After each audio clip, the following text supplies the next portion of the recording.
এই কাহিনীর সমস্ত চরিত্র লেখিকার কল্পনাপ্রসূত। মৃত বা জীবিত ব্যক্তি তথা স্থান, কাল, পাত্র বা কোনো ঘটনার সহিত মিল সম্পূর্ণরূপে কাকতালীয়। দীপাবলির এই স্পেশাল উইকে স্টেথোজেনেসিস চ্যানেলে আমাদের আজকের নিবেদন ডক্টর গৌরী দে রচিত রক্তকালীর মাঠ। গল্পটি আমরা নিয়েছি দেব সাহিত্য কুটির প্রাইভেট লিমিটেড থেকে প্রকাশিত রক্তকালীর মাঠ বইটি থেকে। শ্রোতাদের বিনোদনের জন্য গল্পে কিছু পরিবর্তন ও সংযোজন করা হয়েছে। আমাদের উদ্দেশ্য গল্পের মূল ভাব ও আবহকে শ্রোতাদের সামনে নতুন আঙ্গিকে উপস্থাপন করা। আমাদের আজকের গল্পে সায়নের চরিত্রে আকাশ, মৈনাকের চরিত্রে আদিত্য, আগন্তুক, কাপালিক, বয়স্ক ব্যক্তি, পুরোহিত এবং মন্দিরের অপরিচিত ব্যক্তির ভূমিকায় অভিজিৎ, বসন্ত ও দ্বিতীয় গ্রামবাসীর চরিত্রে অভিনন্দন। গল্পটির নাট্য রূপান্তর ও অশোকের চরিত্রে অরিন্দম। সমবেত কণ্ঠস্বরে রয়েছে অনিশ ও সাগ্নিক। গল্পকথকের ভূমিকায় অনুভব এবং গল্পের সূত্রধার আমি জুমানা। শুরু হচ্ছে রক্তকালীর মাঠ।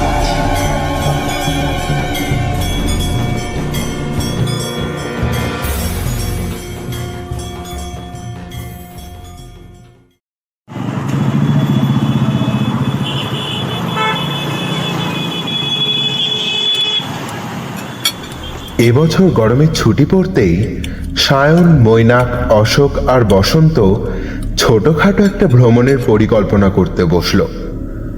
কলেজের ব্যস্ত জীবন থেকে সামান্য মুক্তি পেতে তারা ঠিক করেছিল এবারের ছুটিটা যেন একটু অন্য রকমের হয়। সন্ধ্যের দিকে কলেজের ক্যাম্পাসের ছোট্ট ক্যাফেটেরিয়ায় তিনজন বসে আড্ডা দিচ্ছিল। ধোঁয়া ওঠা কফির কাপ থেকে গন্ধ বেরিয়ে আসছিল, যেন ভ্রমণের পরিকল্পনার বাড়তি উন্মাদনা যোগ করছে।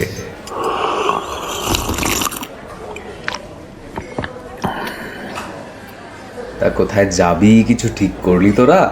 কফির কাপটা হাতে নিয়ে একটা লম্বা চুমুক দিয়ে জিজ্ঞেস করলো সায়ন। সমুদ্রের ধারে কিংবা কোনো রহস্যময় পাহাড়ে বা জঙ্গলে। বেশ একটু উত্তেজিত হয়ে আর একটু কবি কবি ভাব নিয়ে কথাটা বলল মৈনাক। মৈনাকের প্রত্যুত্তরে অশোক একটু বিরক্ত হয়ে বলল, আরে ধুর, দার্জিলিং, পুরী এগুলো তো আগেও গেছি, এবার কিছু একটা অন্যরকম হোক না। সায়ন একটু হালকা হেসে বলল, তাহলে পাহাড়ের চূড়া একটা ট্রেকিং? মাথা নাড়ে মৈনাক। তুই ঠিক বলেছিস রে, এবার একটু নতুন ধর্মের জায়গায় যাওয়া দরকার। একেবারে অ্যাডভেঞ্চারটা একটু নতুন ধর্মের হওয়া উচিত, কোনো অলৌকিক বা ভৌতিক জায়গা। কথার মাঝে কখন যেন পূর্ব দিকের কোণে জমে থাকা একখণ্ড মেঘ গোটা আকাশ ছেয়ে ফেলল, আর দেখতে দেখতে কিছুক্ষণের মধ্যেই শুরু হলো মুষলধারে বৃষ্টি। ক্যাফের জানলা দিয়ে বাইরে তাকিয়ে থাকা সায়ন সেই অবিশ্রান্ত বৃষ্টি দেখতে দেখতে নিজের মনেই বলে উঠল, অনেকটা ফাঁকা মাঠ, বুঝলি? সেই মাঠ পেরিয়ে একটা কালী মন্দির আছে। লোকে বলে ওটা প্রায় 200 বছর পুরনো মন্দির। সেই মন্দিরের পাশ দিয়ে একটা চওড়া খাল কাটা রয়েছে। কে জানে কবে কখন কারা কেটেছিল, তবে ওই খালের সঙ্গে যে গঙ্গার যোগাযোগ আছে তাতে কোনো সন্দেহ নেই। খালটায় সব সময় জল থাকে, আর সে জলের আবার গতিও আছে। ওই খালটার নাম হলো মরণ খাল।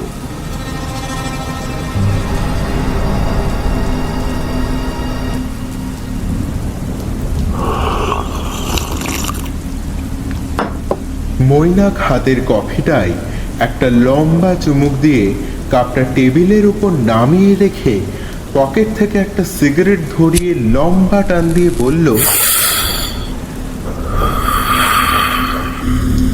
সে কি রে, মরণ খাল? এ আবার কি ধরনের নাম? এরকম আবার নাম হয় নাকি? আমিও তো ঠিক এই প্রশ্নই করেছিলাম ওনাকে। উনি বললেন ঠিক মন্দিরের সামনে একটা হাঁড়ি কাঠ বসানো আছে, ওখানে আগে নাকি নরবলি দেওয়া হতো, তারপর মোষ, আর এখন পাঁঠা এসে দাঁড়িয়েছে। আর এই মাঠটা ছিল তখন জঙ্গলে ভরা। ডাকাতরা ওখানে আশ্রয় নিত আর এই মন্দিরে পুজো করে ডাকাতি করতে যেত। ওই ডাকাতদেরই একজন মা কালীর পুজো করতো, আর করতে করতে সে নাকি কাপালিক হয়ে যায়। লোকে বলে আজও সে রাত্রিরে মায়ের পুজো করে নরবলি দেয়। রাত 2টোর পর দূরের গ্রামে লোকেরা শুনতে পায় কি যেন জয় মা বলে চিৎকার করছে আর ঘন্টা বাজাচ্ছে। কি বলছিস যাতা? 200 বছরের কোনো মানুষ বেঁচে থাকতে পারে নাকি?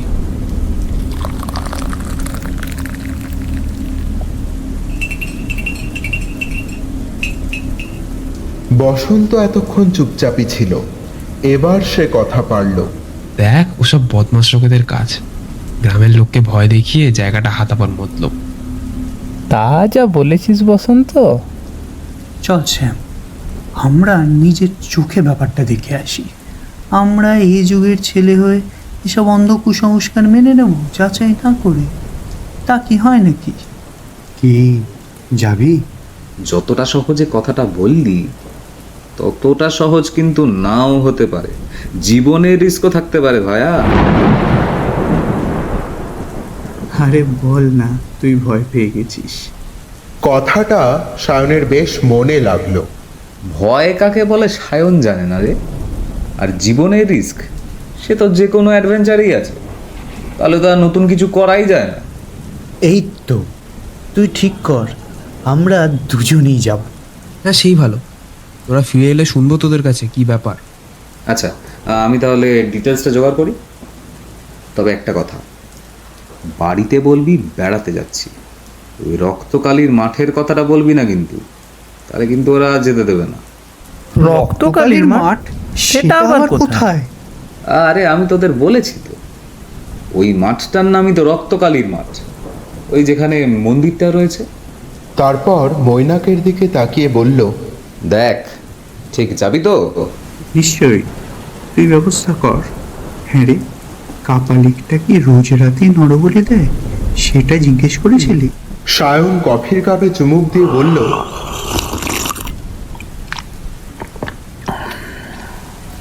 জানি না, তবে বলেছিল সন্ধ্যা নামার পর রাতে নাকি ওখানে কেউ থাকতে পারে না। অদ্ভুত সব ঘটনা ঘটে। রোজ রাতে নাকি পুজোর শব্দ পাওয়া যায়, কিন্তু নরবলি দেয় প্রত্যেক অমাবস্যায়। অশোক, বাংলা ক্যালেন্ডারে দেখ তো অমাবস্যা কবে। অশোক দেওয়ালে টাঙানো ক্যালেন্ডারের দিকে দেখে বলে, অমাবস্যা? অমাবস্যা, হ্যাঁ হ্যাঁ, এই তো সামনে শুক্রবার। বাহ, ভালো দিন। আমরা না হয় সেই অদ্ভুত ঘটনা নিজের চোখেই দেখব। শোন, আমরা বৃহস্পতিবার বেরিয়ে শুক্রবার রক্তকালীর মাঠে যাব, আর শনিবার সোজা ফিরে আসবো বাড়িতে। সায়ন টেবিলে একটা চাপড় মেরে বলল, ঠিক আছে, আমি রাজি। তাহলে আমাদের এখন গন্তব্যস্থল হলো সেই রহস্যময় রক্তকালীর মাঠ। আজ তো মঙ্গলবার, হাতে আরও 2 দিন সময় আছে। এর মধ্যে তাহলে সব খবরাখবর নিয়ে আমরা রওনা হব। তুই বৃহস্পতিবার সকালবেলা খাওয়া দাওয়া করে সোজা আমার বাড়ি চলে আসিস, তাহলে ওখান থেকে আমরা একসাথে বেরিয়ে পড়বো। 4 জনের চোখেই তখন এক উত্তেজনার ঝিলিক। একটা অজানা জায়গা, একটা রহস্যময় অ্যাডভেঞ্চার, অন্ধকারে লুকিয়ে থাকা কিছু অদ্ভুত কাহিনী। এ যেন এক রোমাঞ্চকর যাত্রার শুরু।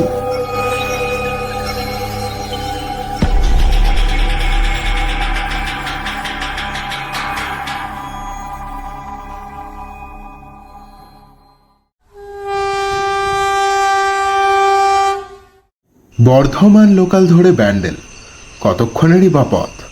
কিন্তু কার মুখ দেখে ওরা বেরিয়েছিল কে জানে। কোথায় কি হয়েছে তার জন্য অবরোধ। হেন তেন করে ওরা যখন ব্যান্ডেলে পৌঁছালো তখন রাত 10টা।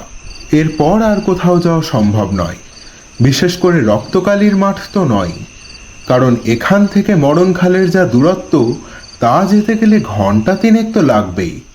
তাছাড়া অজানা অচেনা জায়গা, রাতের বেলা কার কি মনে আছে কে জানে। এতটা রিস্ক নেওয়া ঠিক হবে না। ওরা ঠিক করলো রাতটা কোথাও কাটিয়ে ভোরবেলা যাবে, কিন্তু কোথায় কাটাবে? অল্প বয়সী ছেলে সব, হাতে তেমন পয়সা কড়িও নেই, খাওয়া দাওয়া তো করতে হবে। সবচেয়ে ভালো হয় একটা ধর্মশালা গোছের কিছু পেলে, পয়সা কড়িও কম লাগবে, রাতটাও নিশ্চিন্তে কাটানো যাবে। ওরা রাস্তাতেই একটা বেঞ্চে বসে এসব আলোচনা করছিল। এমন সময় এক মাঝবয়সী লোক এসে বলল, বাবু, থাকার জায়গা খুঁজছেন বুঝি? এই অন্ধকার রাতে যখন যে যা নিজের ঘরের দিকে পা বাড়িয়েছে, তখন হঠাৎ করে এই লোকটা যেন ধূমকেতুর মতো কোথা থেকে উদয় হলো। লোকটা সারা শরীর সাদা চাদরে মোড়া, যেমন বাপমা মরে গেলে পোশাক পরে, খানিকটা সেরকম। মুখময় খোঁচা খোঁচা দাড়ি, কতদিন যে কামায়নি কে জানে। লোকটার কথা শুনে সায়ন মৈনাকের কানে কানে বলল, সাবধান মৈনাক, মালপত্তর হাতানে লোক কিন্তু। ভালো বলেছিস ভাই, সঙ্গে একটা প্যান্ট আর একটা শার্ট আর একটা গামছা। পয়সার মধ্যে শুধু ট্রেনের টিকিট কাটার পয়সা ছাড়া সামান্য কিছু খাওয়ার টাকা আছে।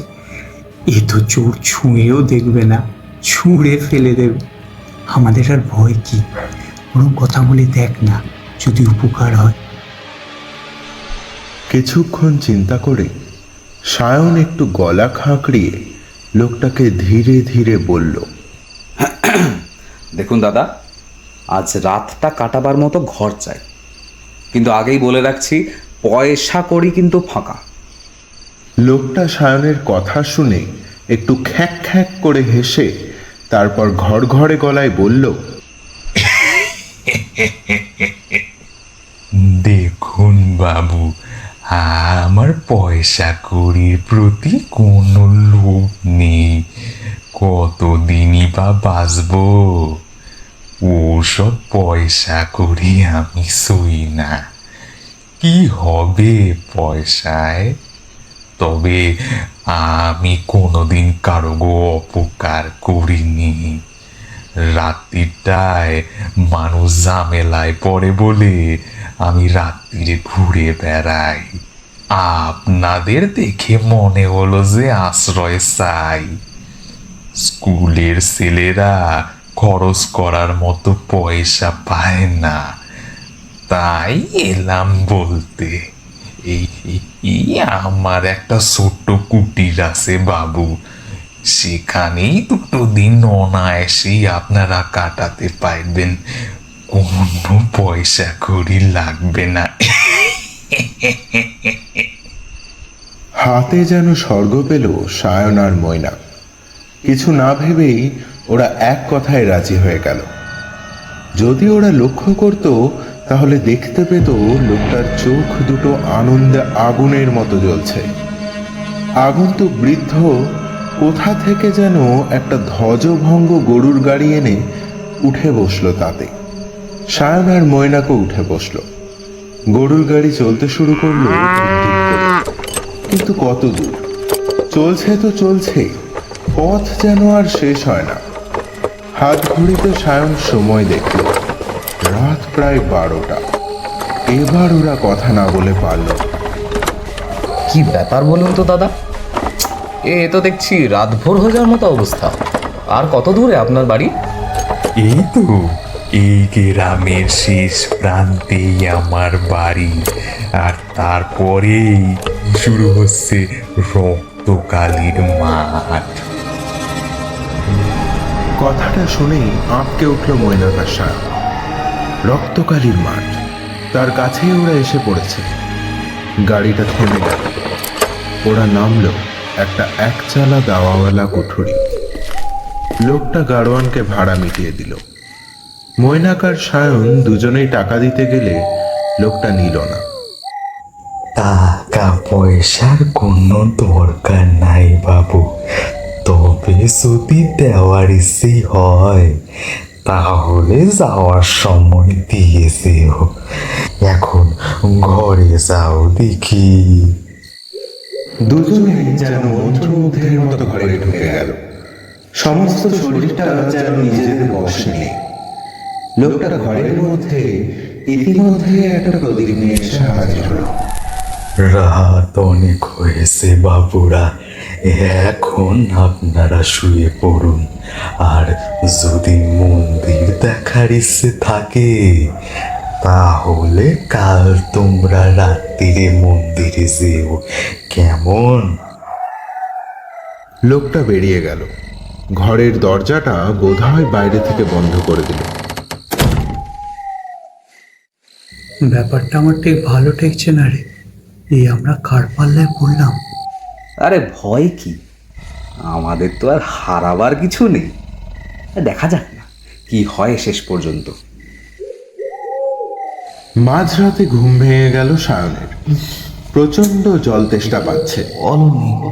সঙ্গে টর্চ ছিল, সেটা জেলে ঘরের চারদিকে খুঁজে দেখল সায়ন। কুঁজো টুজো কোথাও কিছু নেই, অথচ দরজা বন্ধ। লোকটাকে গিয়ে যে জলের কথা বলবে তারও উপায় নেই। কি মনে করে আরো একবার চেষ্টা করলো দরজাটা খুলতে। হাত দিতেই দরজাটা খুলে গেল। বাইরের দাওয়ায় অত রাতে লোকটা বসেছিল। সায়নকে দেখে মুখ তুলে তাকিয়ে বলল, একটা কথা আপনাদের বলি বাবুরা, ভুলে গিয়েছিলাম। রাতের বেলায় যদি জল পিপাসা লাগে তাহলে ঘরের মধ্যে কুঁজো আছে, জল খেতে পারো। আরে কি যাতা বলছেন বলুন তো, ঘরের মধ্যে কোনো পুজো নেই তো। আছে, আমি বলেছি না আছে? হ্যাঁ, দেখো গিয়ে। লোকটার গলার স্বরে এমন কিছু ছিল, সায়ন আর কথা বাড়ালো না। ঘরে ফিরে এলো, আর এসে আশ্চর্য হয়ে গেল। ঘরে এসে দেখলো কুঁজো আছে এবং তাতে জলও ভর্তি আছে। সায়ন মনে মনে করলো একবার মৈনাককে ডাকে, ব্যাপারটা বলে। কিন্তু মৈনাক এত গভীর ঘুমে আচ্ছন্ন যে ওকে ডাকতে ওর মায়া হলো। আবার বিছানায় এসে শুয়ে পড়ল সায়ন। ঘুম কিছুতে আসছে না। ভাবলো লোকটা তো জেগেই আছে, ওর সঙ্গে একটু গল্প করে কাটিয়ে দিলে কেমন হয়। সায়ন বেশ কিছুক্ষণ ধরে এপাশ ওপাশ করে আবার বাইরে বেরিয়ে এলো। কিন্তু লোকটা গেল কোথায়? চারদিকে বন বাঁধা, ঝিঝি পোকার তীব্র শব্দ, তার সঙ্গে হু হু করে বয়ে চলা ঝোড়ো বাতাসের শব্দ। তার মধ্যে সে শুনতে পেল কে যেন বলছে,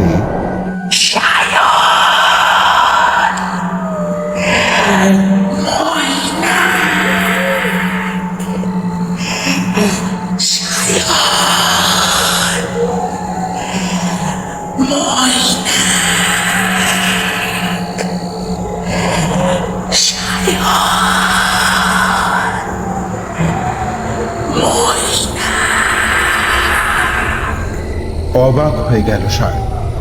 কে যেন তাদের ডাকছে। হঠাৎ লক্ষ্য করলো মৈনাক ঘুমন্ত অবস্থায় উঠে বসলো। সায়ন ডাকলো, মৈনাক, এই মৈনাক। কোনো সাড়া পেল না। মৈনাক উঠল, তারপর ঘুমের ঘরে এগিয়ে চলল বনের দিকে। সায়ন খুব সজাগ ছিল, কিন্তু মৈনাক কোথায় যাচ্ছে দেখার জন্য ও মৈনাকে অনুসরণ করে পেছন পেছন চলতে লাগলো। দূরে এক জায়গায় আগুন জ্বলছে। সেই আগুনের সামনে বসে আছে লোকটা, আর বিড়বিড় করে কি যেন বলছে।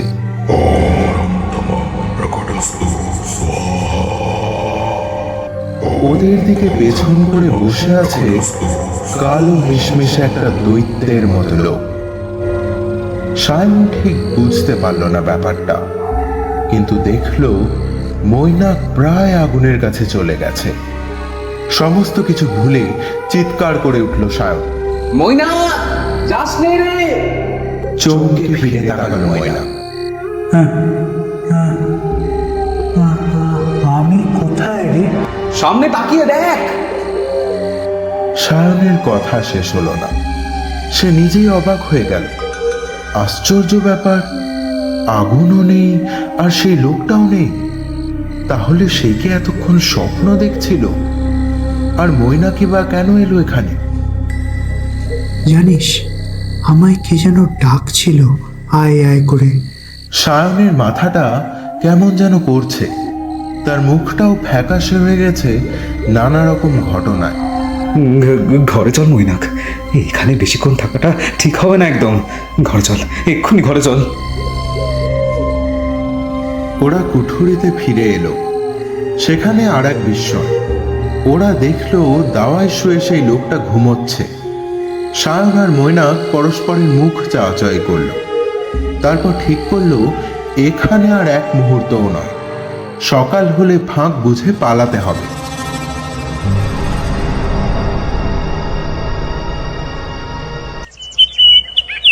রাতের ঘুমটা বোধহয় গাঢ় হয়ে গিয়েছিল। সকালে চোখ মেলতেই দেখলো লোকটা এক গাদা লুচি তরকারি মোহনভোগ নিয়ে এসে হাজির। কাল থেকে ওরা প্রায় অভুক্ত। বাবু, সামান্য কিছু মায়ের পেশাদ আনিছি। কাল থেকে তো পেটে কিচ্ছু পড়েনি। নাও, এগুলো চটপট খেয়ে নাও দেখি। খাবার দেখে ভাবলো আগে তো খেয়ে নেওয়া যাক, তারপর পালানোর কথা চিন্তা করা যাবে। বাহ, দারুণ তো। খাবার দাবারগুলো বেশ চমৎকার হয়েছিল। পেট পুড়ে খেলো ওরা। দারুণ সুস্বাদু খাবার, বড় তৃপ্তি হলো খেয়ে। কিন্তু তারপর ওদের আর কিছু মনে নেই। মাথাটা কেমন যেন ঝিমঝিম করছিল, বড্ড ঘুম পাচ্ছে। ঘুমটা ভাঙলো সন্ধ্যার পর। মৈনাক, সব জামা কাপড় এখানেই থাক, বুঝলি? ও সব নিয়ে পালাতে গেলে কিন্তু ধরা পড়ে যাব। তার চেয়ে এই সুযোগ, চল মায়ের মন্দিরে যাই। ওখানে নিশ্চয়ই লোকজন থাকবে, আমরা বেঁচে যাব। ভাবা মাত্রই কাজ। সৌভাগ্যের কথা লোকটা ওদের দেখতে পায়নি। ওরা ছুটতে ছুটতে সোজা রক্তকালীর মাঠের ভেতর মন্দিরের সামনে এসে হাঁপ ছেড়ে বাঁচল। পুরোহিত মশাই পুজোর জোগাড় করছেন। 2-4 গ্রামের লোক দাঁড়িয়ে আছে পুজো দেখবে বলে। দুজনে ওদের সঙ্গে মিশে গেল, কিন্তু চমকে উঠল মায়ের মূর্তির দিকে তাকিয়ে। উফ, কি ভয়ঙ্কর সেই মূর্তি! এক পিঠ কালো ঘন অন্ধকারের মতো চুল এলিয়ে আছে, ঘোর কৃষ্ণবর্ণ রং, অর্ধউলঙ্গ দেবী, প্রায় 5 ফুট লম্বা, টকটকে লাল জিভ, আগুনের ভাটার মতো চোখ, গলায় সারি সারি নরমুণ্ডের মালা।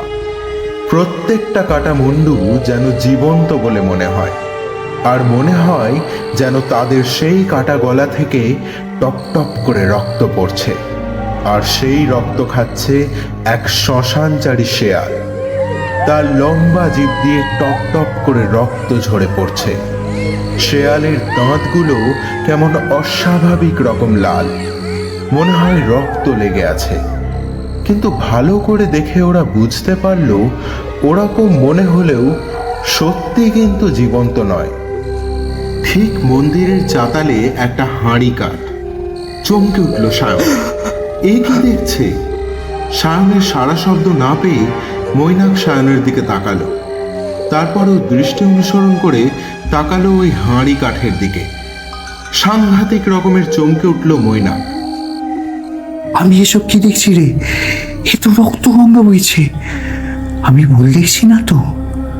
তার মানে কি এই মাত্র বলি দেওয়া হয়েছে? চল তো একবার ভালো করে গিয়ে দেখে আসি। সায়ন মৈনাকের কথার কোনো উত্তর দিল না। পায়ে পায়ে হাঁড়ি কাঠের কাছে এসে দাঁড়ালো। দেখল হাঁড়ি কাঠ থেকে রক্ত গড়িয়ে সরু ধারায় বয়ে চলেছে খালের দিকে। যে জায়গাটায় এসে পড়েছে সেখানকার অনেকখানি জায়গা ঘিরে জল লাল। হঠাৎ আরতি শুরু হলো।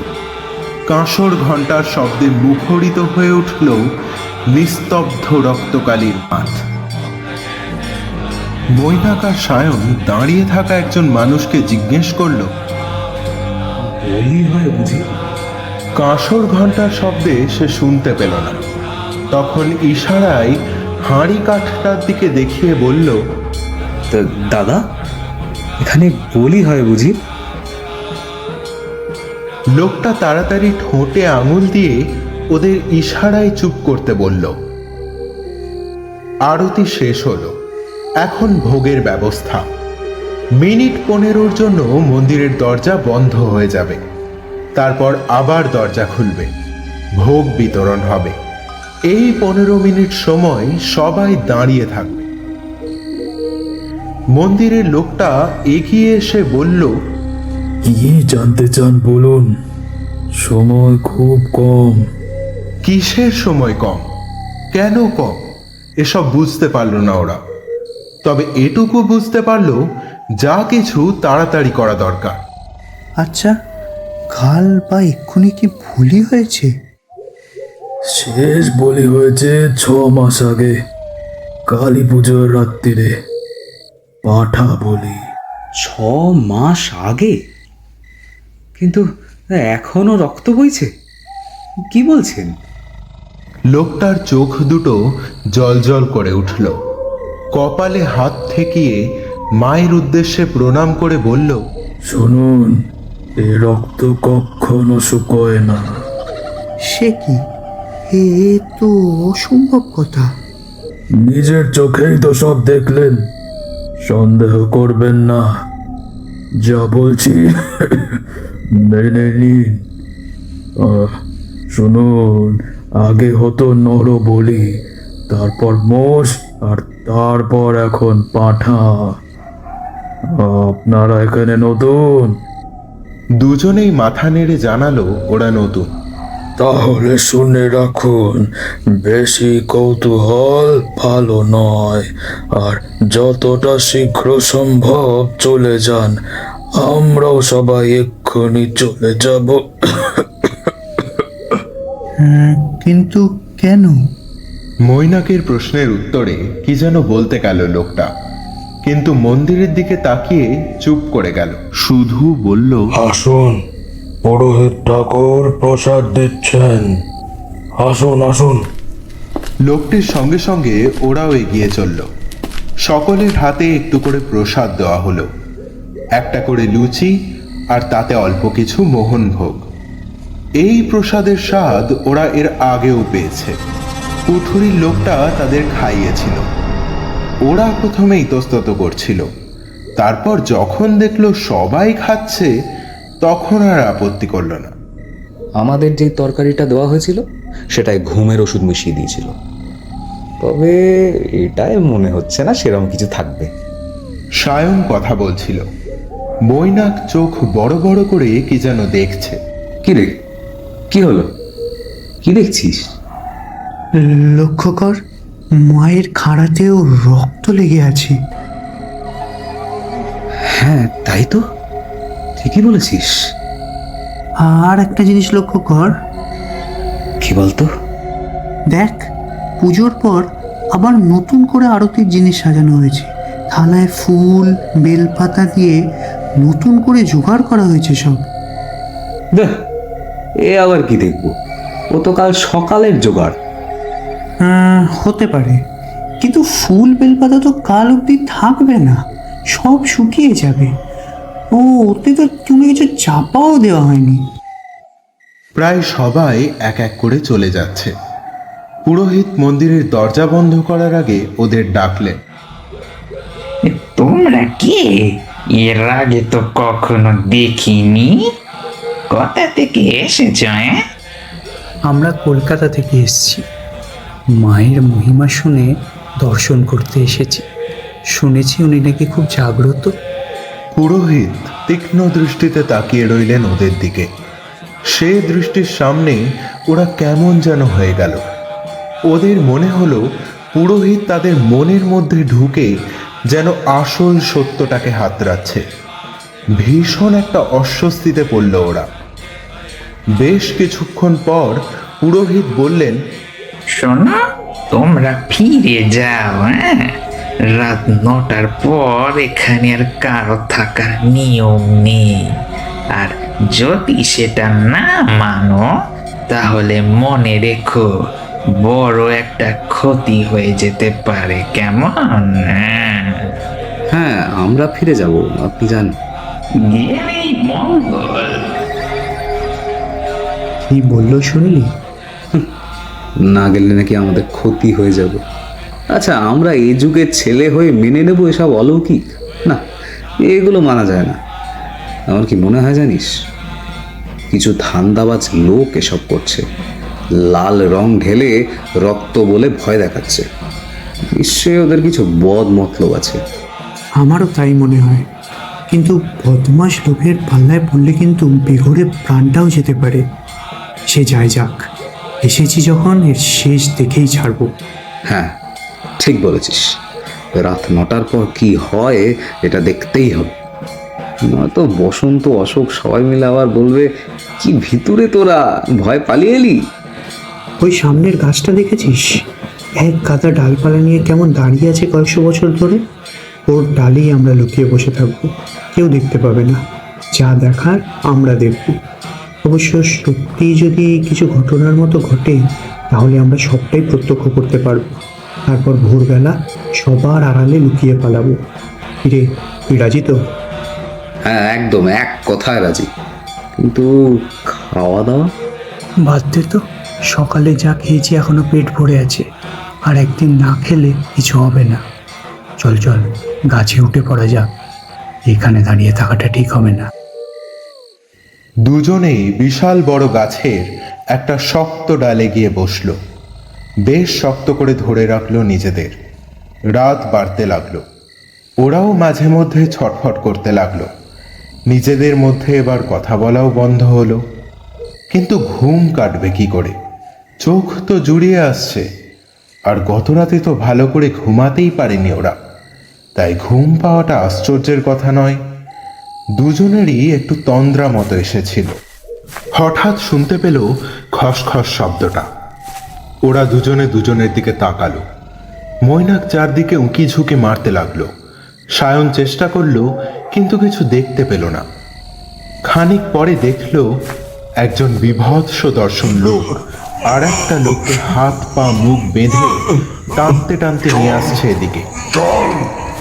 লোকটার মুখটা বাঁধা বলে চেঁচাতেও পারছে না, শুধু একটা গোঁ গোঁ শব্দ শোনা যাচ্ছিল। যে লোকটা ওকে টেনে নিয়ে যাচ্ছিল তার মুখটা বোঝা যাচ্ছিল না ভালো করে। একমাত্র কালো ঝাঁকড়া ঝাঁকড়া চুল এক মাথা হয়ে লোকটার মুখের অর্ধেকটা ঢেকে রেখেছিল, কিন্তু বেশ বোঝা যাচ্ছিল লোকটা একটা কাপালিক গোছের কিছু হবে। ওই সেই কাপালিক। ওকে দেখে সায়ন মাথা নাড়ল, কথা বলল না। কাপালিক তো বটে, গলায় কত বড় বড় রুদ্রাক্ষের মালা আর হাতে রুদ্রাক্ষের বালা পরা লাল রঙের কাপড়। কিন্তু সঙ্গের লোকটাকে ওদের মনে হলো কোথায় যেন দেখেছে। সায়ন ওর দিকে তাকিয়ে বলল, চিনেছি। ঠিক আছে, আস্তে, চেঁচাসনি। কি বলতো? ভালো ভালো করে লক্ষ্য কর, এই লোকটাই আমাদের কুঠুরিতে টেনে নিয়ে গেছিল না? আরে ঠিক তো। ওরা দেখল কাপালিক লোকটাকে পাঁজা কোলা করে তুলে নিল। উফ, কি সাংঘাতিক শক্তি ধরে লোকটা। কাপালিক লোকটাকে পাঁজা কোলা করে তুলে নিয়ে গেল মরণ খালের জলে।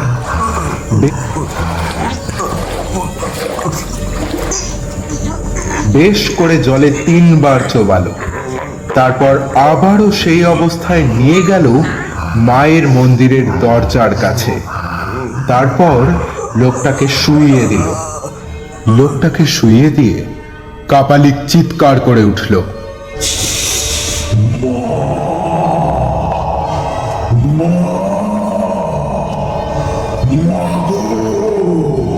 ওহ, সে কি কান ফাটানো চিৎকার! সমস্ত গাছটা যেন সেই শব্দে কেঁপে উঠল। তুমি কথা দিয়েছিলে দুটো নতুন মরিয়ে দিলে, পারিসনি তার মায়ের কাছে আজ তোকেই বলে দেব। ততই বন্ধ হবে না, বুঝলি?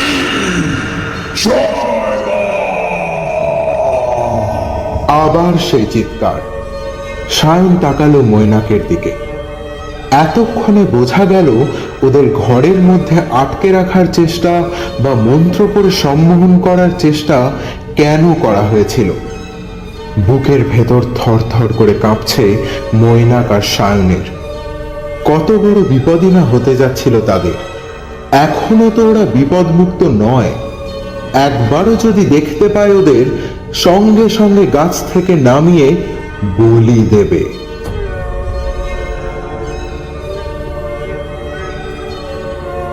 কাপালিকটা মায়ের পুজোর ফুল নিয়ে প্রথমে মাকে পুজো করল। তারপর সেই প্রসাদী ফুল ছিটিয়ে দিতে লাগলো লোকটার গায়ে। এই জন্য পুরোহিত পুজোর জোগাড় করে রেখে গেছেন। ব্যাপারটা পরিষ্কার হয়ে গেল ওদের কাছে। মায়ের পায়ে অঞ্জলি দিল জবা ফুলের গোছা দিয়ে। গাছের উপর থেকে সব নজরে পড়ছে ওদের, কিন্তু কাপালিকের মুখটাই তো দেখতে পাচ্ছে না ওরা।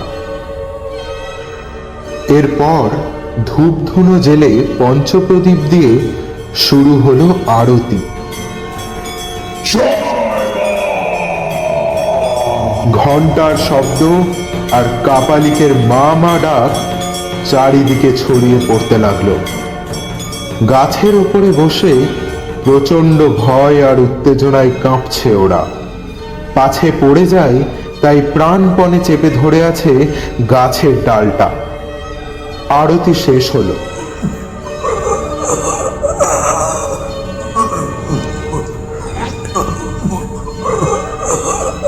কাপালিক হাত পা বাঁধা লোকটাকে কাঁধে ফেলে নিল।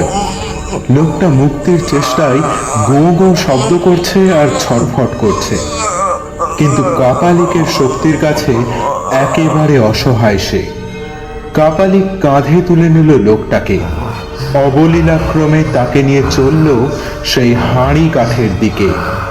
হাঁড়ি কাঠের মধ্যে তার গলাটা ঢুকিয়ে কাঠটা লাগিয়ে দিল। লোকটা ভীষণভাবে ছাড়া পাওয়ার চেষ্টা করছে। বুঝিবা মাটি সমেত হাঁড়ি কাঠটাই উপড়ে যায়।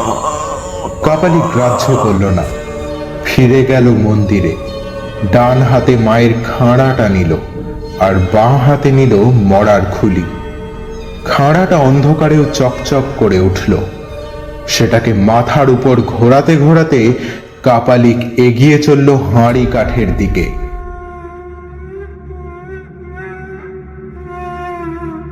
তারপরই হাঁড়ি কাঠের সামনে দাঁড়িয়ে মরার খুলিটা লোকটার মাথা বরাবর লক্ষ্য করে একটু দূরে রাখল। তারপর দু হাতে খাঁড়াটা মাথার উপর তুলে জয় মা বলে এক কোপ বসিয়ে দিল সেই লোকটার গলা লক্ষ্য করে। খাঁড়া নেমে এলো লোকটার গলায়, আর সঙ্গে সঙ্গে মুন্ডুটা ছিটকে পড়ল বিলের জলের কাছে। আর ধরটার সে কি ছটফটানি! ধরটা কাটা মাছের মতো ছটফট করতে লাগলো। মৈনাক বুঝে অজ্ঞান হয়ে যাবে। সায়ন বুঝতে পেরে এক হাত দিয়ে চেপে ধরে আছে মৈনাককে। ওর নিজের শরীরও খারাপ লাগছে, কিন্তু মন দুর্বল করলে আর রক্ষে পাবে না, প্রাণটাই বেঘরে যাবে। তাই মনকে শক্ত করে বসে রইল। ধর থেকে যে রক্ত ফিনকি দিয়ে পড়ছিল সেটা মরার খুলিতে সংগ্রহ করল কাপালিক। সেই খুলিটা নিয়ে মায়ের পায়ে ঠেকিয়ে বলল, রক্তপান কর, তুই জীবিত হ, তুই জীবিত হ। বলতে বলতে নিজেই সেটা খেয়ে নিল। মৈনাক আর পারল না, ঢলে পড়ল সায়নের গায়ে। সায়ন প্রাণপণ চেষ্টায় মৈনাকের দেহটা চেপে বসে রইল, কিন্তু কতক্ষণ যে বসে থাকতে পারবে সেটা নিয়েও তার সন্দেহ ছিল।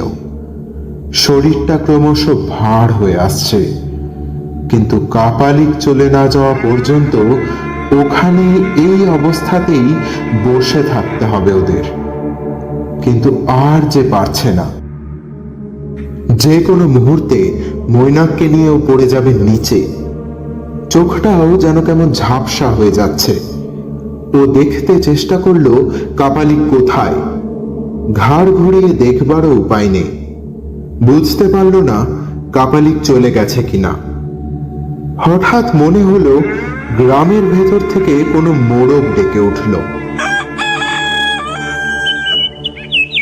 তবে কি ভোর হয়ে এলো? জীবনে সায়ন যা কোনোদিন করেনি আজ তাই করলো। হে ঈশ্বর, জানি না কত পাপ করেছি জীবনে, কোনোদিন তোমাকে হয়তো ভালো করে ডাকিও নি। যদি সত্যি তুমি থেকে থাকো, রক্ষা করো ভগবান, রক্ষা করো, আমাদের রক্ষা করো। আবার মোড়ক ডেকে উঠল সেই মুহূর্তে। এবার নিশ্চিত হলো সায়ন, ভোর হচ্ছে মানে আর ভয় নেই। মনে হতেই হাতের জোরটা আলগা হয়ে গেল, আর মৈনাককে জড়িয়ে ধরে সায়ন গাছের উপর থেকে সোজা পড়তে লাগলো নিচের দিকে। ডালপালায় ভরা বিশাল গাছে ওদের দেহটা ধাক্কা খেতে খেতে পড়তে লাগলো মাটিতে। লুটিয়ে পড়া ঠিক আগের মুহূর্তে সায়ন দেখল সেই লোকটার কাটা মুন্ডুটা ওদের দিকে তাকিয়ে আছে। মানুষের মুখ যে এত বিশাল আর বিভৎস হতে পারে বা অত ভয়ঙ্কর হতে পারে তার কোনো ধারণাই ছিল না সায়নের। চোখ দুটো কঠোরগত, যেন কঙ্কাল। চোখের উপরের ভ্রু দুটোর উপরের লোমগুলো লম্বা হয়ে এসে চোখের উপরটা প্রায় ঢেকে ফেলেছে। বিশাল হাঁ করা মুখ, আফ্রিকানদের মতো চওড়া চওড়া দুটো ঠোঁট, মূলোর মতো দাঁত, আর তার মধ্যে আবার দুটো দাঁত কুকুরের দাঁতের মতো তীক্ষ্ণ। এ যেন সেই রক্তচোষা ভ্যাম্পায়ার। তারপর কি হলো সায়নের আর মনে নেই। যখন জ্ঞান ফিরল, চারিদিকে বেশ কিছু লোকজন তাদের ঘিরে দাঁড়িয়ে আছে। তার পাশে বসে আছে বিধ্বস্ত মৈনাক। আমাদের দুজনের শরীরটা একটু খারাপ হয়েছিল, কিছু ভাববেন না, আমরা ঠিক চলে যাব। আজকেই আমরা কলকাতায় ফিরে যাব। আপনারা যান। আপনারা আমাদের সাহায্য করলেন, আপনাদের কাছে আমরা কৃতজ্ঞ। অসংখ্য ধন্যবাদ জানাই আপনাদের। আমরা ঠিক চলে যাব, আপনারা যান। আশেপাশের লোকেরা চলে যেতেই সায়ন বলল, বলছি যে আমাদের ব্যাগ দুটো তো পড়ে আছে ওই লোকটার ঘরে, কিন্তু লোকটা তো আর নেই। চল চল চল, জামা কাপড়গুলো নিয়ে এবার পালাই। হ্যাঁ তাই চল। ব্যাগে শুধু জামা কাপড়ই নয়, কিছু টাকা পয়সাও আছে, সরিয়ে রেখেছিলাম, পরে দরকার হলে নিয়ে নেব বলে। চল তাহলে, জিনিস দুটো নিয়েই পালাতে হবে। কাল কাপালিকটা কি বলেছিল তোর মনে নেই? কি বলেছিল বলতো? বলছিল দুটো নতুন বলি আনবি বলেছিলি না, বলি যখন আনতে পারিস তাহলে তোকেই মায়ের সামনে বলি দেবো এই সব। তবে কাল রাতে আমি যা দেখলাম তাতে আমার মনে হচ্ছে এই কাপালিক রোজ রাতেই বলি দেয়। আর আমার অনুমান যদি মিথ্যে না হয় তাহলে ও আজ রাতেও বলি দেবে। আর ও জেনে গেছে যে আমরা এখানে আছি। ও যেন তেন প্রকারে যেভাবেই হোক না কেন আমাদের খুঁজে বের করবে আর বলি দিতে চাইবে। আমাদের যেভাবে হোক না কেন এখান থেকে পালাতেই হবে। এই বিপদ থেকে আমাদের নিজেদের উদ্ধার করতে হবে সায়ন, দেরি করা ঠিক হবে না।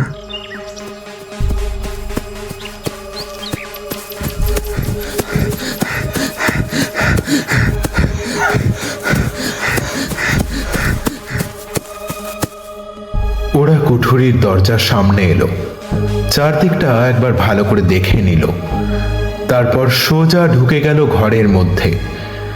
দুটো ছোট ছোট কাঁধ ব্যাগ তুলে চট করে বেরোতে যাবে, হঠাৎ দুজনেই ভূত দেখার মতো চিৎকার করে উঠল। তাদের ঠিক সামনে দাঁড়িয়ে আছে কুঠুরির মালিক। এই সেই লোকটা যে লোকটাকে গতকাল ওদের চোখের সামনেই এক কোপে গলা কেটে দিয়েছিল কাপালিক। লোকটার হাতে এক প্লেট লুচি আর তরকারি। ভয়ে মূর্ছা যাওয়ার মতো অবস্থা হলো দুজনের। নাও বাবুরা, সব খেয়ে নাও, চিন্তা করো না, আজ রাত্রিরেই আমি তোমাদের নিয়ে যাব মাতৃদর্শনে।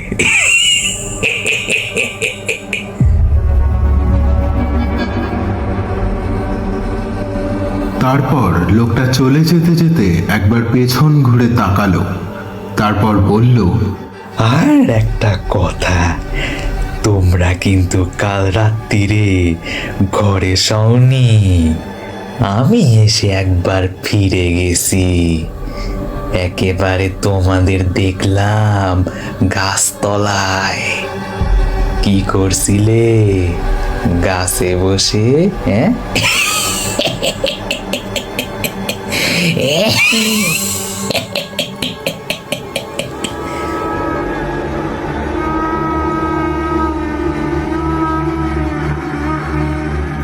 ভাগ্য ভালো উত্তর শোনার জন্য লোকটা দাঁড়ালো না, কিন্তু মৈনাক সায়নের তো আবার অজ্ঞান হয়ে যাওয়ার মতো অবস্থা হলো।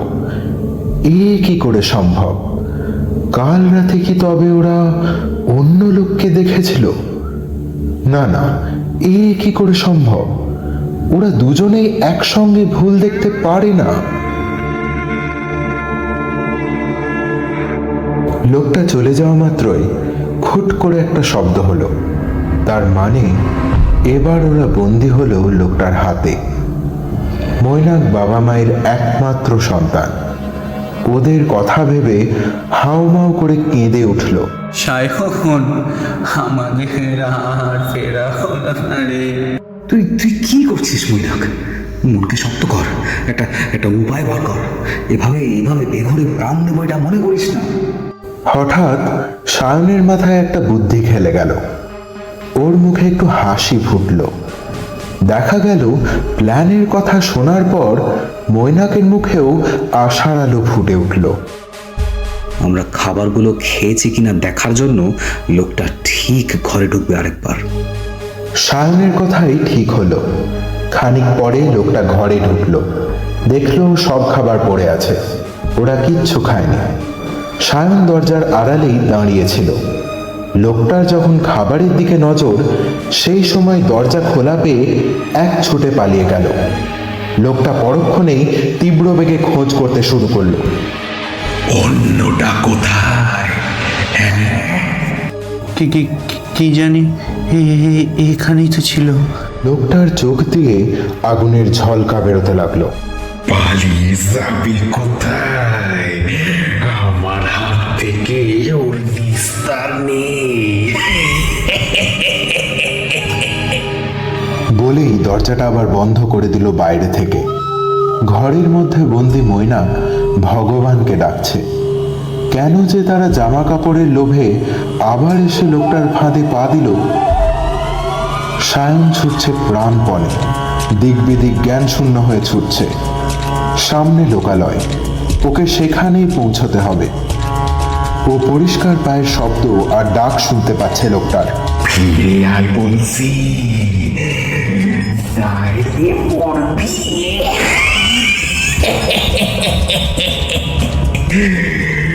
ফিরে আয়।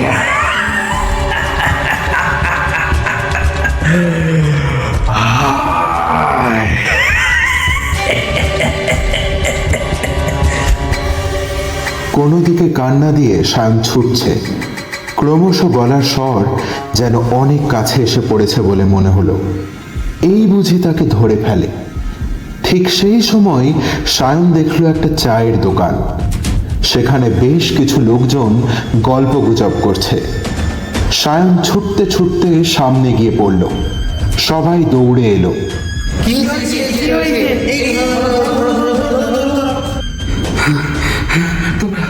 তোমরা আমাকে বাঁচাও, ওই লোকটাকে ধরো। সবাই অবাক হয়ে দেখলো কেউ নেই। হ্যাঁ, সব কথা খুলেই বলল সায়ন। সেই কলকাতা থেকে গল্প শুনে বেরোনো, তারপর এখানে এসে কি কি হয়েছে কোনো কথাই গোপন করল না। এতক্ষণ ধরে আপনারা তো প্রায় সবই শুনলেন। এখন এখন আমার বন্ধু মৈনাককে বাঁচান, দয়া করে আমার বন্ধু মৈনাককে বাঁচান। বয়স্ক কয়েকজনের চোখে মুখে ফুটে উঠল আতঙ্কের চিহ্ন। আপনি কি বলছেন আপনি জানেন?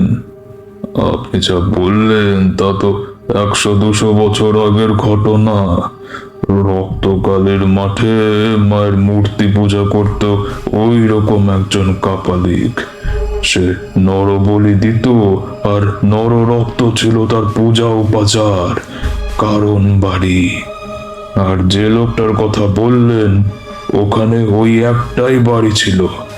সেখানে বাস করতো এক চাষা, তার ছেলে বউকে নিয়ে থাকতো। একদিন কাপালিক লোকটার ছেলেকে বলি দিল, তারপর চাষাকে। লোকটার বউটা শোকে পাগল হয়ে মরেই গেল। লোকে বলে লোকটা নাকি ভূত হয়ে এখনো পিঠে পাহারা দেয়, আর নতুন লোক দেখলেই টেনে নিয়ে গিয়ে আটকে রাখে সেই ঘরে। তারপর কি হয় কে জানে, তাদের আর খুঁজেই পাওয়া যায় না। কি বলছেন? তাহলে মৈনাককে বোধহয় ওরা এতক্ষণে মেরে ফেলেছে। কি করে মুখ দেখাবো ওর বাবা মায়ের কাছে? কি করে মুখ দেখাবো ওর বাবা মায়ের কাছে? লোকেরা নিজেদের মধ্যে কি সব বলা বলি করলো।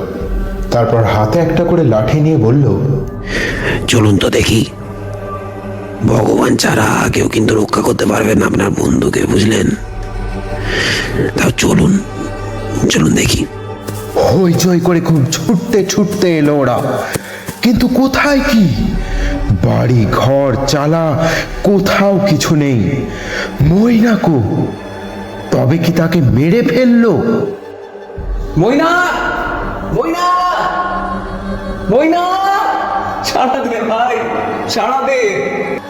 এরপর গ্রামের একজন হঠাৎ করে দেখলো আশেপাশে একটা ঝোপের আড়ালে কেউ যেন পড়ে আছে।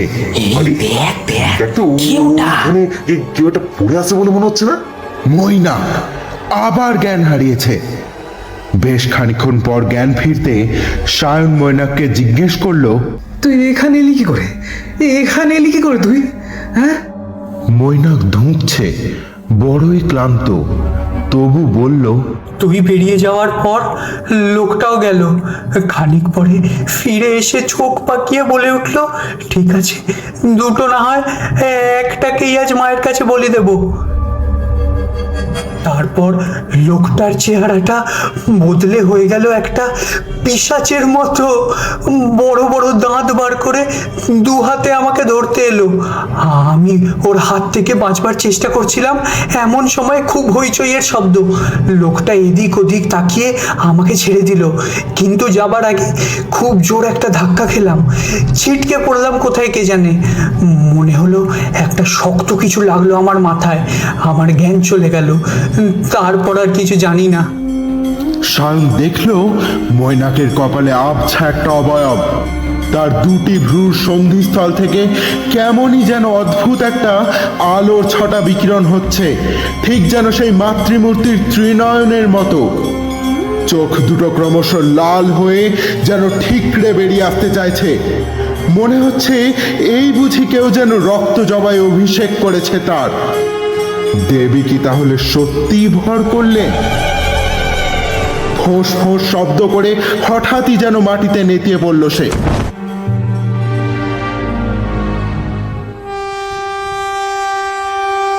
পরদিন পরিস্থিতি আবার স্বাভাবিক হলে বাড়ির উদ্দেশ্যে তারা রওনা হলো।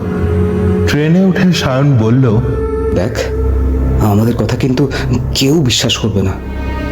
আজ এইসব নিয়ে আর কাউকে কিছু বলিস না, বুঝলি? 150-200 বছর ধরে কোনো মানুষ যে বেঁচে থাকতে পারে এই কথা এই যুগে বিশ্বাস করবে না, এটাই তো স্বাভাবিক, তাই না? মৈনাক মাথা নাড়ল, কোনো কথা বলল না।